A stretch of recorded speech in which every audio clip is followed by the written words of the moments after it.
প্রতিদিন সকালে যখন আমরা তুলসী গাছে জল দিতে যাই তখন সেটা শুধু একটা ধর্মীয় রীতি নয়, এটা আসলে এক ধরনের আত্মিক সাধনা, বৈজ্ঞানিক স্বাস্থ্যচর্চা এবং মানসিক শুদ্ধির প্রক্রিয়া। আমাদের পূর্বপুরুষরা তুলসীর প্রতি যে সম্মান দেখিয়েছেন সেটি শুধুমাত্র অন্ধভক্তির ফল নয়, বরং বহু শাস্ত্রে, পুরাণে, এমনকি আধুনিক বৈজ্ঞানিক গবেষণাতেও তুলসীর মাহাত্ম্য স্পষ্টভাবে প্রতিষ্ঠিত হয়েছে। এই জন্যই বলা হয়, যে ঘরে তুলসী থাকে সেখানে থাকে ভগবান, শান্তি ও সমৃদ্ধির আশীর্বাদ। নমস্কার বন্ধুরা, আমি পল্লব, আর আপনারা দেখছেন রাধাকৃষ্ণ ইউটিউব চ্যানেল। আজকের এই ভিডিওতে আমরা কথা বলবো প্রতিদিন তুলসী গাছে জল দিলে কি ফল লাভ হয়, শাস্ত্রে তুলসীর গুরুত্ব, কেন রোজ তুলসীকে জল দেওয়া পুণ্যকর, আধ্যাত্মিক ও মানসিক উপকারিতা, বৈজ্ঞানিক যুক্তি ও পরিবেশগত লাভ, দৈনন্দিন জীবনে পরিবর্তন, তুলসী পূজার নিষিদ্ধ সময় ও সঠিক নিয়ম, সপ্তাহের কোন দিন তুলসী গাছে জল দিতে নেই। তাহলে চলুন দেরি না করে ভিডিওটি শুরু করা যাক। শাস্ত্রে তুলসীর গুরুত্ব, কেন তুলসীকে দেবী বলা হয়। বহু শাস্ত্রে তুলসীকে বলা হয়েছে ভগবান নারায়ণের অতি প্রিয়। স্কন্দপুরাণে বলা হয়েছে, যেখানে তুলসী সেখানে বিষ্ণুর আবাস, অর্থাৎ যে ঘরে তুলসী থাকে সেখানে শুভশক্তি প্রবেশ করে। শাস্ত্রে তুলসীকে বলা হয়েছে তুলসী দেবী, বৈষ্ণবী, হরিপ্রিয়া, পাপনাশিনী, মোক্ষদায়িনী। যে ব্যক্তি প্রতিদিন তুলসীকে জল দেয় সে অনন্ত পুণ্য লাভ করে এবং ভগবানের সান্নিধ্য পায়। তুলসী দেবী হলেন শ্রীহরির সহচরী শক্তি। তুলসী পাতার স্পর্শেই নারায়ণ পূজা সম্পূর্ণ হয়। তুলসীকে সেবা করলে ভগবান শ্রীকৃষ্ণ অত্যন্ত প্রসন্ন হন, অর্থাৎ ধার্মিক দৃষ্টিকোণ থেকে তুলসীকে জল দেওয়া মানে ভগবানের সেবাকে সমান গুরুত্ব দেওয়া। প্রিয় শ্রোতা বন্ধুরা, এবারে আমরা জানব প্রতিদিন তুলসীকে জল দিলে শাস্ত্রমতে ঠিক কী ঘটে। শাস্ত্রে 5টি প্রধান ফল উল্লেখ আছে। তুলসীতে জল দিলে ঘর থেকে অশুভ শক্তি দূর হয়। তুলসী গাছের আভা অত্যন্ত উজ্জ্বল। শাস্ত্রে বলা হয়েছে তুলসী অশুভ শক্তি দূর করে। এটি একটি আধ্যাত্মিক প্রতিরক্ষা কবচের মতো কাজ করে। পাপ ক্ষয় ও পুণ্য বৃদ্ধি। বহু পুরাণে উল্লেখ আছে যে তুলসীর মাত্র এক কোনা পাতাও 7 জন্মের পাপ নাশ করে। মা লক্ষ্মীর কৃপা লাভ। যেখানে তুলসী সেবা এবং শুদ্ধতা আছে সেখানে মা লক্ষ্মী স্থায়ী হন, অতএব অর্থ, শান্তি ও সমৃদ্ধি বাড়ে। পারিবারিক কলহ কমে যায়। তুলসী সেবার সাথে সাত্ত্বিকতা জড়িত। সাত্ত্বিক শক্তি বাড়লে মন শান্ত হয়, ওই প্রশান্তি গৃহে সমন্বয় সৃষ্টি করে। ভগবান নারায়ণ অতি প্রসন্ন হন।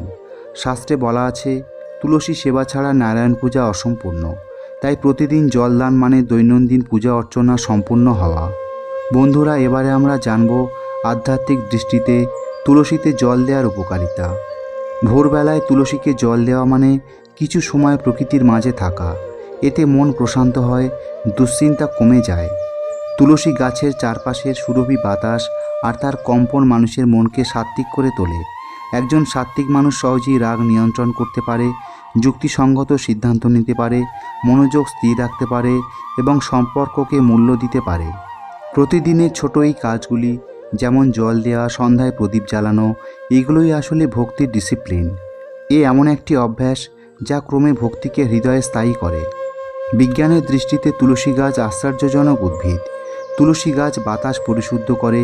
তুলসীতে প্রচুর পরিমাণে অক্সিজেন, ওজোন, নেগেটিভ আয়নস নিঃসরণ করে। এগুলো ঘরের বাতাসকে অত্যন্ত সতেজ করে তোলে। তুলসীর পাতা বাতাসের জীবাণু 95% পর্যন্ত নষ্ট করতে পারে, যে কারণে তুলসী ঘরে থাকলে রোগের প্রভাব কম হয়। বৈজ্ঞানিক গবেষণায় প্রমাণিত, তুলসী পাতার সুবাস কর্টিসল বা স্ট্রেস হরমোন কমায়, পরিবেশে ইতিবাচক সূক্ষ্ম কম্পন তৈরি করে। মনোবিজ্ঞানীরা বলেন গাছের সাথে সময় কাটালে মাইন্ডফুল অ্যাওয়ারনেস বাড়ে। এটি অবচেতন মনকে প্রশান্ত করে, ইমিউনিটি বা রোগ প্রতিরোধ ক্ষমতা বাড়ায়। বাড়ির আর্দ্রতা বা বাতাস তুলসী ন্যাচারালি ব্যালেন্স করে, যা শ্বাসযন্ত্রের সমস্যাকে কমায়। যারা নিয়মিত তুলসীকে জল দেন তাদের জীবনে কিছু বড় পরিবর্তন দেখা যায়। দৈনন্দিন জীবনে শৃঙ্খলা আসে। প্রতিদিন একই সময়ে জল দেওয়া মানে একটি অভ্যাসের সূচনা। এই অভ্যাস জীবনের অন্য সব কাজে শৃঙ্খলা আনে। গাছের দিকে মন দেওয়া, জল দেওয়ার সময় ধ্যান করা, এসব মিলিয়ে মনোযোগ শক্তিশালী হয়। একটি জীবন্ত গাছকে নিজের হাতে সুন্দর করে বাড়তে দেখা, এটা এক ধরনের মানসিক সাফল্যের অনুভূতি তৈরি করে। ঘরের পরিবেশ সুস্থ, ইতিবাচক ও শান্ত হয়। বাতাস পরিষ্কার থাকে, মানসিক প্রশান্তি বাড়ে। পরিবারের সকলের মধ্যে শান্তি আসে। বন্ধুরা, শাস্ত্রমতে কিছু বিষয়ও খেয়াল রাখা জরুরি। সন্ধ্যার পর তুলসীতে জল দেওয়া নিষেধ, কারণ সন্ধ্যার পর তুলসী বিশ্রামে থাকে এবং রাতে জল দিলে শিকড় ক্ষতিগ্রস্ত হয়। তুলসী হলো স্পর্শজীবী গাছ। অকারণে বারবার ছোঁয়া নিষেধ। একমাত্র শুদ্ধ অবস্থায় বা শুদ্ধ বস্ত্রে তুলসীকে স্পর্শ করতে হয়। মাসের কিছুদিন তুলসী ছেঁড়া নিষিদ্ধ, যেমন একাদশী ও অমাবস্যা তিথিতে তুলসী পাতা ছিঁড়তে নেই, কারণ এতে ভক্তের অমঙ্গল হয়।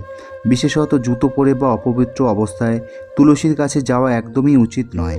শ্রোতা বন্ধুরা, এবারে আমরা জানব তুলসী বৃক্ষে কিভাবে জল দেবেন। সঠিক নিয়ম না মেনে তুলসীতে জল দান করলে মঙ্গলের পরিবর্তে অমঙ্গল হয়। সকালে সূর্যোদয়ের সময় ডান হাতে জল ঢালবেন। মনে শুদ্ধতা রেখে দেবী তুলসীর কাছে প্রার্থনা করবেন। জল দেওয়ার পরে এক চক্কর প্রদক্ষিণ করা সবথেকে উত্তম। বন্ধুরা, আরেকটি বিষয় মনে রাখা দরকার, তুলসী গাছে প্রত্যেক দিন জল দেওয়া ঠিক নয়, কারণ প্রত্যেক মানুষের যেমন বিশ্রামের দরকার হয়, তেমনি তুলসী গাছেরও সপ্তাহে একদিন বিশ্রামের প্রয়োজন। সেই জন্য সপ্তাহে রবিবার দিন তুলসী গাছে জল দেওয়া থেকে বিরত থাকুন। সন্ধ্যাবেলায় তুলসী গাছের পাশে প্রদীপ জ্বালালে বিশেষ পুণ্য লাভ হয়, কিন্তু মনে রাখবেন, প্রদীপের আলো তুলসী গাছের কোনো ক্ষতি না করে। একটু দূরত্ব বজায় রেখেই তুলসী গাছের পাশেই প্রদীপ জ্বালালে সবথেকে ভালো। রোজ তুলসী গাছে জল দেওয়া মানে এটা শুধু একটি রীতি নয়, বরং একটি পূর্ণাঙ্গ আধ্যাত্মিক সাধনা। যে ঘরে তুলসী সেবা হয় সেই ঘরেই ভগবানের আশীর্বাদ স্থায়ী হয়। আর বিজ্ঞান বলে, যে ঘরে তুলসী আছে সেই ঘরের পরিবেশ সবচেয়ে সুস্থ। দুটি সমন্বয়ে বোঝা যায়, রোজ তুলসীকে জল দেওয়া মানে নিজের জীবনকে সুস্থ, শান্ত, পবিত্র ও সমৃদ্ধির পথে নিয়ে যাওয়া, এবং অবশ্যই শ্রীহরির কৃপালাভ সম্ভব। ভিডিওটা এখানেই শেষ করছি। আজকের ভিডিওটা কেমন লাগলো কমেন্ট করে অবশ্যই জানাবেন। ভিডিওটা ভালো লাগলে আমাদের এই চ্যানেলটিকে অবশ্যই সাবস্ক্রাইব করুন। আর আপনি পরবর্তী ভিডিও কোন বিষয়ে দেখতে চান সেটাও জানান।